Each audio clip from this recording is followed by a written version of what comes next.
Майстэрня Анатолія Туркова характарызуе шматграннасць свайго гаспадара. Тут і аўтарскі жывапіс, і скульптуры малых формаў, фотаздымкі з фестываляў і конкурсаў, шматлікія дыпломы. Тут жа галоўнае ў жыцці работа, а таксама нарыхтоўкі для будучых шэдэўраў. Менавіта тут ювелір па дрэве стварае знакамітыя скульптуры і карціны. Стандартны, на першы погляд, алгарытм па справе значна складаней. Працэс пачынаецца з выбару драўніны. Менавіта гэта самае галоўнае ў справе, кажа майстар.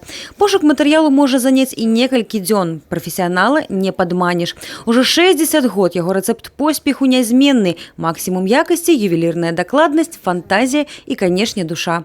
Я могу пообъездить целый день по Бресту, по всем точкам, где есть материалы, и ничего не купить, допустим. Вот. Потом этот материал надо привезти сюда, его надо распилить, его надо пошлифовать, почистить, вот. Потом затонировать, покрасить. Все вот подготовительные работы, они занимают не меньше времени, чем, допустим, само выполнение работы. Сёння аўтар драўляных шэдэўраў працуе над дызайнерскім праектам, падарункавымі наборамі, якія зроблены з дрэва, нават упакоўка. Сувеніры з натуральных матэрыялаў карыстаюцца вялікай папулярнасцю. Около 5 лет сотрудничаю с администрацией президента, с подарочным фондом.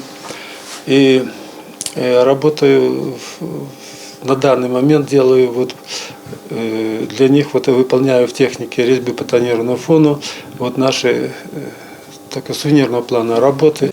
Анатоль Туркоў заве сабе карэнным камянчанінам. Любоў да горада выразна прасочваецца і ў яго сённяшніх працаў, і ў многіх шэдэўрах розных гадоў. Майстар падарыў роднаму гораду нямала скульптур, без якіх сёння цяжка ўявіць турыстычны камянец. За такі каштоўны ўклад і актыўны ўдзел у жыцці раёна Анатоль Туркоў быў удостоены звання ганаровы грамадзянін Камянецкага раёна. Даже несколько неожиданно, вот, но хотя я, так сказать, много наследил уже в нашем районе. Я не говорю не только, конечно, в Беларуси, не только в Беларуси, за ее пределами очень много моих работ есть.